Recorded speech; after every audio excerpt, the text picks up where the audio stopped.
Hello everyone, welcome and welcome back to your educational platform DLED teachers. I hope आप सभी अच्छे होंगे और अच्छे से अपनी पढ़ाई कर रहे होंगे। DLED फर्स्ट सेमेस्टर का जो हमारा सेकंड पेपर है वो शिक्षण अधिगम के सिद्धांत का है, जिसमें हम अपना चैप्टर 3 डिस्कस कर रहे हैं और थर्ड चैप्टर का आज हम सेकेंड पार्ट डिस्कस करने वाले हैं, जिसमें हम देखेंगे निश्चित उद्देश्य का सिद्धांत। इससे पहले की क्लास में हमने क्या देखा था? हमने देखा था रुचि का सिद्धांत। तो रुचि के सिद्धांत तक हमने अपने चैप्टर को डिस्कस कर लिया था एंड आज हम देखेंगे फोर्थ सिद्धांत जो हमारा है निश्चित उद्देश्य का सिद्धांत, उसको डिस्कस करेंगे हम लोग। तो अगर आप लोग क्लासेस को क्या नोट्स नहीं बना रहे हैं आप अगर, तो नोट्स बनाते चलिए, क्योंकि ये नोट्स आपके लिए एग्ज़ाम्स के टाइम पर बहुत बेनिफिशियल होंगे। इसीलिए आपसे मैं बार बार कहती हूँ कि नोट्स बनाते चलिए। तो चलिए टाइम को वेस्ट ना करते हुए स्टार्ट करते हैं हमारी आज की क्लास को, जिसमें हम देखने वाले हैं निश्चित उद्देश्य का सिद्धांत, यानी कि क्या है चलिए देखते हैं। प्रत्येक पाठ का कोई ना कोई उद्देश्य अवश्य ही निश्चित होता है। उद्देश्यों के अभाव में क्या है? प्रत्येक पाठ का कोई ना कोई उद्देश्य अवश्य ही निश्चित होता है। उद्देश्यों के अभाव में शिक्षक उचित शिक्षण नहीं करा सकता। यदि पाठ के उद्देश्य का निर्धारण पूर्व में ही कर लिया जाता है तो शिक्षण बहुत ही स्पष्ट, व्यवहारिक, सरल, सुगम एवं रुचिकर हो जाता है। देखिए क्या कहता है हमारा निश्चित उद्देश्य का सिद्धांत। जब टीचर किसी टॉपिक को, किसी चैप्टर को आपको पढ़ा रहा है, ठीक है, मान लीजिए कि मैं आपको ये सिद्धांत पढ़ा रही हूँ, ठीक है, तो इसके पीछे कुछ तो मोटिव होगा, कोई तो उद्देश्य होगा ना मेरा कि मैं आपको पढ़ा रही हूँ। तो मैं इसके ज़रिए मैं आपको ये बता सकती हूँ कि सिद्धांत हमारे क्या कहते हैं, शिक्षण के सिद्धांत जो हैं, और हमें बच्चों पे कैसे अप्लाई करना है इन्हें आगे चल के, ठीक है। इसलिए तो मैं आपको समझा रही हूँ। तो एक मोटिव हुआ। मान लीजिए मैं आपको या कोई टीचर, या मान लीजिए आप क्लास में गए पढ़ाने, आप पढ़ा रहे हो भारत के बारे में, ठीक है, आपने नक्शा उठाया भारत का, आप पढ़ाने लगे। अब आप क्या समझा रहे हो कि देखिए इतने इतने भारत में इतने स्टेट्स हैं, ठीक है, इतना सब कुछ है। तो आपने पढ़ाना शुरू किया कि गंगा नदी इधर है और यमुना इधर है, गोदावरी इधर है। तो आप ये क्या करा रहे हो? आप पढ़ा रहे हो, जो इसका एक मोटिव है क्या, कि बच्चों को हम भारत की स्थिति के बारे में समझा रहे हैं। हम बता रहे हैं कि भारत के उत्तर में क्या है, हिमालय पर्वत स्थित है, ठीक है। तो क्या कर रहे हैं? भारत की भौगोलिक स्थिति को समझा रहे हैं। यहाँ पर हम क्या पढ़ा रहे हैं? हम पढ़ा रहे हैं भारत के, अगर हमने स्टार्ट किया टॉपिक को कि पर्वतों के बारे में पढ़ाएंगे, तो सबसे पहले हमने पढ़ाना स्टार्ट किया कि भारत के उत्तर दिशा में जो है हिमालय पर्वत है, अवस्थित है, ठीक है, यानी कि स्थित है हिमालय पर्वत भारत के उत्तर में, ठीक है। तो क्या हम पढ़ा रहे हैं यहाँ पर? हमारा मोटिव ये है कि हम हिमालय पर्वत के बारे में बच्चों को बता रहे हैं कि हिमालय की कितनी श्रेणियाँ हैं, किस दिशा में है और क्या क्या लाभ हैं हमें हिमालय पर्वत से, ठीक है। तो इसीलिए कहा गया है कि प्रत्येक पाठ का कोई ना कोई उद्देश्य अवश्य होता है। और क्या है, अगर उद्देश्य नहीं होगा तो आप जो है फिर पढ़ाने का महत्व नहीं रह जाएगा। अगर पढ़ाने का कोई भी मोटिव नहीं है तो उसको पढ़ाने का फिर कोई महत्व नहीं रह जाएगा। इसीलिए कहा गया है कि प्रत्येक पाठ को पढ़ाने से पहले उसका जो है उद्देश्य जो है निर्धारित कर लेना चाहिए, क्योंकि इससे जो है जो आप पढ़ाओगे वो रुचिकर हो जाएगा, स्पष्ट हो जाएगा, सरल हो जाएगा, ठीक है, ये चीज़ें हो जाएंगी। तो इसलिए क्या कहा गया आपका? प्रत्येक पाठ का कोई ना कोई उद्देश्य अवश्य ही निश्चित होता है। उद्देश्यों के अभाव में शिक्षक उचित शिक्षण नहीं करा सकता। यदि पाठ के उद्देश्यों का निर्धारण पूर्व में ही कर लिया जाता है तो शिक्षण बहुत ही स्पष्ट, व्यवहारिक, सरल, सुगम एवं रुचिकर हो जाता है, ठीक है। ये कहता है हमारा निश्चित उद्देश्य का सिद्धांत। अब आगे हम देखेंगे अगला सिद्धांत जो है वो है हमारा नियोजन का सिद्धांत। एंड ये क्वेश्चन आपसे 2019 में आपसे यहाँ से क्वेश्चन पूछा गया है कि नियोजन का सिद्धांत क्या है। चलिए देख लेते हैं। नियोजन का सिद्धांत क्या कहता है? तो नियोजन का सिद्धांत जो हमारा है वो क्या कहता है, देखिएगा। पाठ्य सामग्री चुनने के बाद शिक्षक को क्रमबद्ध तरीके से अन्य तत्वों का निर्माण करना चाहिए, यानी कि नियोजित कर लेना चाहिए। जब क्या किया, पाठ्य सामग्री चुन ली, ठीक है, कि इस टॉपिक, ये बहुत ही लेंथी टॉपिक था, ठीक है, उससे क्या किया आपके टीचर ने, स्पेसिफिक चीज़ों को जो बहुत इंपॉर्टेंट थी, जैसे कि आपकी बुक्स में दिया होता है, बहुत बड़े बड़े टॉपिक्स दिए होते हैं। अब क्या करता है टीचर, देखिए हर कोई आपको बुक से ही पढ़ाता है, क्या है, पढ़ाने का जो माध्यम है, जो सोर्स है पढ़ाने का, वो क्या है, बुक है। लेकिन बुक में जो टॉपिक्स आपके होते हैं, क्या ये नियोजन का सिद्धांत इतना ही छोटू सा दे रखा होगा? नहीं, चीज़ें जो है बहुत बड़ी बड़ी लेंदी दी होती हैं। लेकिन क्या करना है, उसमें जो सामग्री महत्वपूर्ण है, ठीक है, जितने में क्या है, हमारा जो हम पढ़ा रहे हैं, जो टॉपिक पढ़ा रहे हैं, वो क्लियर हो जाए और चीज़ें ज़्यादा लेंदी ना हो, ठीक है, वही होता है नियोजन का सिद्धांत। कैसे, आपने बहुत बड़ी टॉपिक से क्या किया, आपने बड़े से टॉपिक से और आपने 2-4 लाइंस छांट ली। क्या किया, 2-4 लाइंस छांट ली जो महत्वपूर्ण थी। क्या किया, महत्वपूर्ण थी। अब क्या किया, उस सामग्री को जो चुन लिया आपने, महत्वपूर्ण सामग्री को, अब उसको क्रमबद्ध तरीके से लगाना है कि पहले आपको ये पढ़ाना है, देन ये पढ़ाना है, देन ये पढ़ाना है, ठीक है। उसको आपने क्रमबद्ध तरीके से लगा लिया, ठीक है, निर्माण कर लिया, ठीक है। तो ये क्या कहलाएगा, ये कहलाएगा हमारा नियोजन का सिद्धांत की महत्वपूर्ण सामग्री को छांट लेना, फिर उसको क्रमबद्ध तरीके से आप क्या करना है, तत्वों का निर्माण करना, ठीक है, क्रमबद्ध तरीके से लगा करके पढ़ाना, ये हो जाएगा नियोजन का सिद्धांत। देखिए उदाहरण, पाठ्य योजना का निर्माण, सहायक सामग्री का निर्माण, गृह कार्य और पुनरावृत्ति, ठीक है। क्या हो जाएगा, पाठ्य सामग्री का निर्माण, ठीक है, सहायक सामग्री का प्रयोग, गृह कार्य और पुनरावृत्ति, ठीक है। चलिए देखते हैं आगे, चयन का सिद्धांत देखते हैं, प्रिंसिपल ऑफ सिलेक्शन देखते हैं। चलिए देखिएगा, ज्ञान विस्तृत है, क्या है, ज्ञान जो है विस्तृत है, ये कहता है चयन का सिद्धांत, क्या कहता है, ज्ञान विस्तृत यानी कि बहुत बड़ा है, ठीक है, इसका कोई अंत नहीं है। लेकिन क्या है, उस ज्ञान को बालक की क्षमता एवं योग्यता के अनुसार महत्वपूर्ण तथ्यों का चयन करके प्रदान करना चाहिए, ठीक है। देखिए वही बात इसमें भी आ रही है, ठीक। उसमें क्या था, उसमें भी हमने पाठ्य सामग्री का चयन करके क्रमबद्ध तथ्यों को लगाया था, ठीक है। तो क्या हो गया था, नियोजन का सिद्धांत था, चीज़ों को नियोजित कर दिया हमने, एक सीक्वेंस में नियोजित कर दिया, ठीक है, वो नियोजन का सिद्धांत हो गया। अब चयन का सिद्धांत क्या कहता है कि ज्ञान विस्तृत है, उस ज्ञान को बालक की क्षमता एवं योग्यता के अनुसार ही महत्वपूर्ण तथ्यों का चयन करके प्रदान करना चाहिए, ठीक है। शिक्षक संपूर्ण इकाई अथवा पाठ्यक्रम को एक ही 40 से 45 मिनट के कालांश यानी कि क्लास यानी कि पीरियड में प्रदान नहीं कर सकता। अतः शिक्षक को उपयोगी एवं आवश्यक तथ्यों का चयन कर अनुपयोगी एवं अनावश्यक विषय वस्तु को त्याग देना चाहिए और अपने शिक्षण को सफल बनाना चाहिए।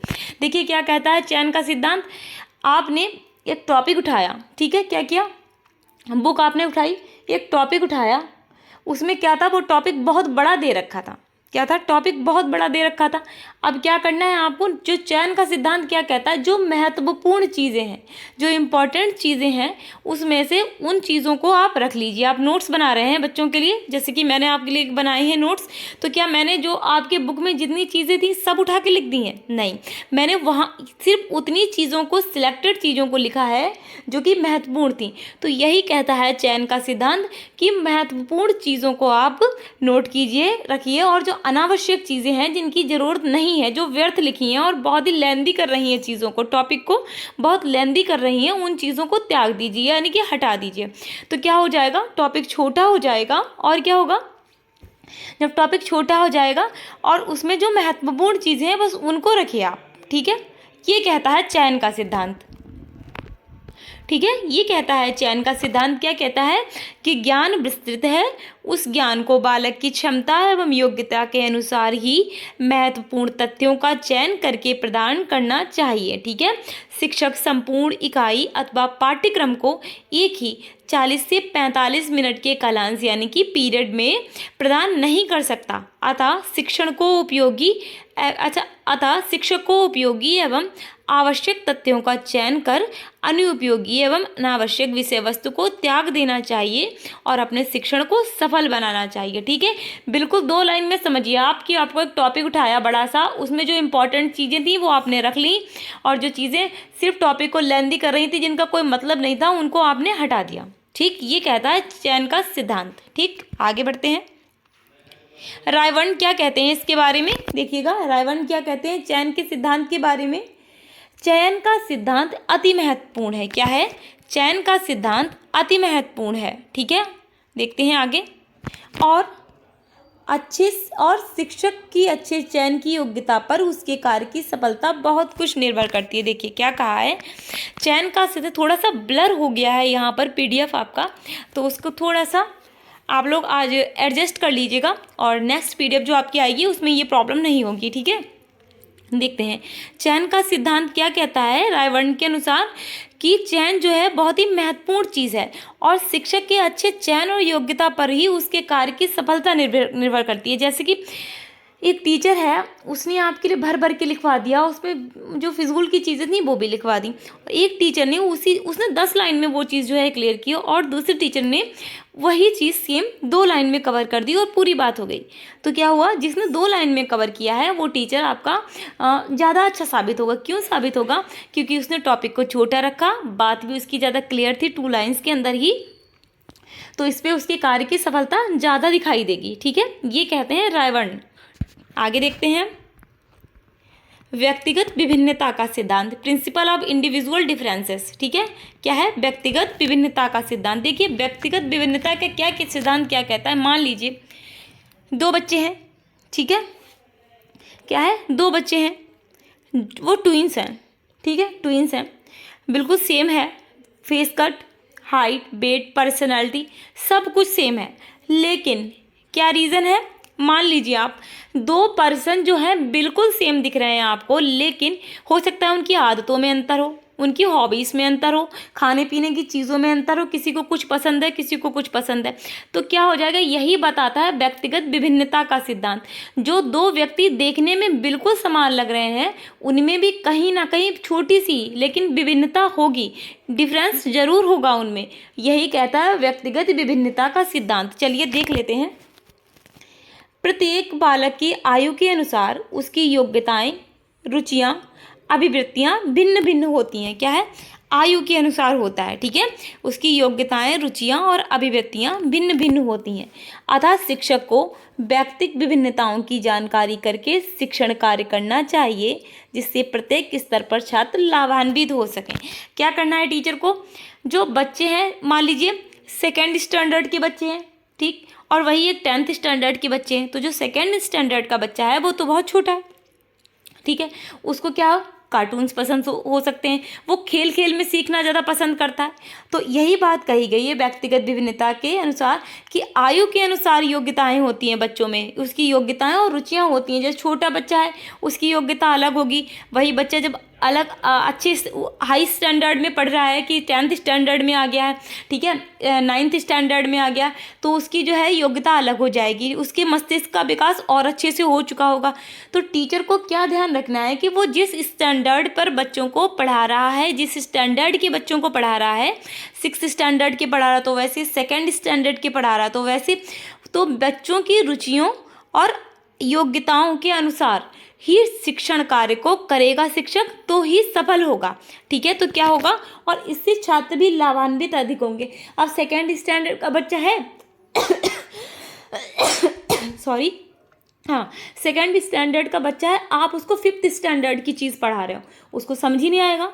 जब समझ नहीं आएगा तो बच्चे को इंटरेस्ट नहीं आएगा उसमें, और जब इंटरेस्ट नहीं आएगा तो रुचि नहीं दिखाएगा बच्चा।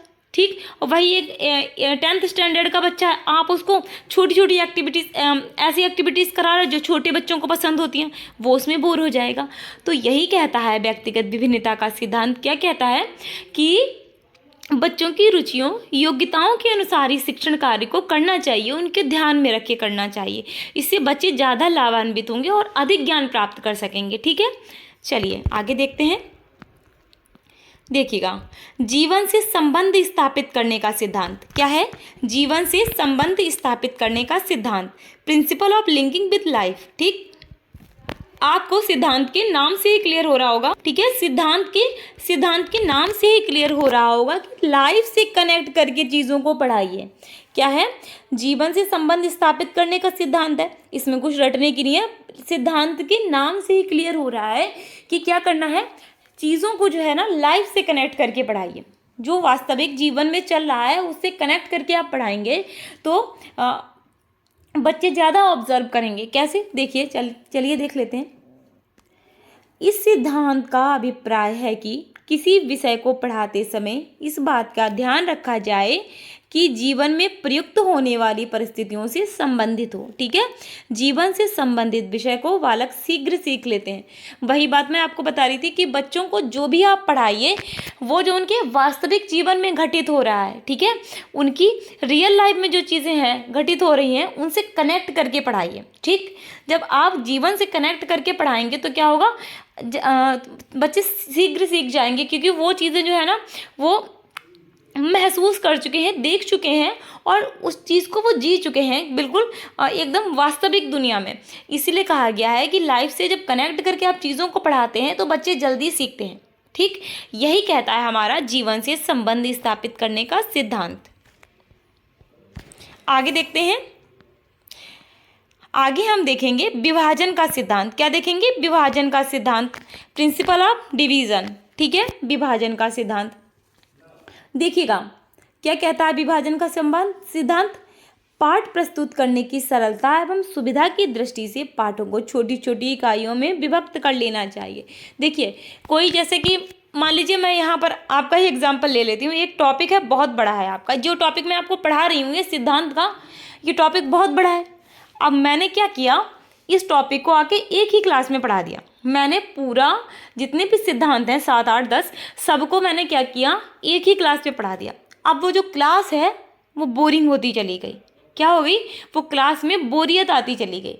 ठीक है, और अगर इसी लेसन को मैं क्या करूं, 2-3 पार्ट्स में डिवाइड कर लूं, क्या करूं, 2-3 पार्ट्स में यानी कि इकाइयों में विभाजित करके पढ़ाएं जब, तो क्या हो जाएगा, थोड़ा थोड़ा पढ़ाएंगे हम आपको। ठीक है, थोड़ा थोड़ा पढ़ाएंगे, उससे क्या होगा, आपकी रुचि बनी रहेगी, चीज़ें समझते रहेंगे आप, और जब ज़्यादा नहीं होगा तो जो चीज़ मैंने आपको पढ़ाई है पिछली वो भी नहीं भूलेंगे आप। और एक साथ मैंने अगर 8-10 सिद्धांत आपको पढ़ा दिए तो आप पिछले भी भूल जाएंगे। ठीक है, तो यही कहा गया है क्या, विभाजन के सिद्धांत में अगर कोई चैप्टर बहुत बड़ा है आपका तो उसको इकाइयों में तोड़ लीजिए, छोटी छोटी, यानी कि छोटे छोटे पार्ट्स में डिवाइड कर लीजिए, देन पढ़ाइए। ठीक है, ये कहता है हमारा विभाजन का सिद्धांत। रायवन महोदय क्या कहते हैं देख लेते हैं। एक विभाजन दूसरे विभाजन तक पहुंचा देता है, ठीक है, जिसके फलस्वरूप कक्षा के लिए समझना सहज बन जाता है। क्या है, एक विभाजन जो है दूसरे विभाजन तक पहुंचा देता है। ठीक है, क्या है, जब चीज़ें छोटी हो जाएंगी, ठीक है, तो क्या हो जाएगा, उससे कक्षा के लिए समझना, बच्चों के लिए जो समझना है वो आसान हो जाएगा।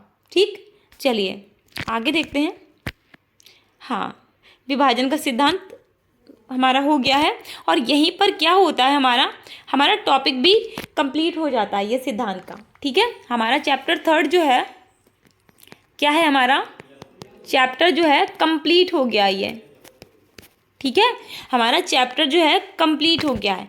तो अगर आप लोग नोट्स नहीं बना रहे हैं तो नोट्स बनाते चलिए, क्योंकि आपके एग्ज़ाम जो हैं अगस्त के लास्ट वीक में होने के चांसेस हैं पूरे। ठीक है, बहुत ही कम केसेस में ऐसा होगा, ठीक है, कि आपके सितंबर के फर्स्ट वीक में आपके एग्ज़ाम्स पहुंच जाएं, लेकिन आप ये मान के चलिए कि आपके अगस्त के लास्ट वीक में एग्ज़ाम होने तय हैं। ठीक है, तो उसी के हिसाब से आप लोग अपनी तैयारी करते चलिए। अब ज़्यादा टाइम बचा नहीं है आपके एग्ज़ाम्स में, तो नोट्स बनाते चलिए, क्योंकि हैंड रिटन नोट्स जब आप अपने हाथों से लिख कर जब नोट्स बनाते हैं तो आपको चीज़ें लिखते लिखते ही समझ में आ जाती हैं, फिर वो चीज़ें आपको रटनी नहीं पड़ती हैं। ठीक, तो अगर आपको क्लासेस अच्छी लगती है ना तो क्लास को लाइक कीजिए, अपने फ्रेंड्स ग्रुप में शेयर करना मत भूलिएगा, और चैनल को सब्सक्राइब कीजिए एंड बेल आइकॉन को प्रेस करना मत भूलिएगा। इससे क्या होगा कि जब मैं कोई भी क्लास अपलोड करूंगी तो आपके पास सबसे पहले नोटिफिकेशन पहुंचेगा क्लास का। ठीक है, तो मिलते हैं हमारी नेक्स्ट क्लास में, तब तक आप लोग अपना ध्यान रखिएगा। Take care, bye bye, see you soon, bye bye.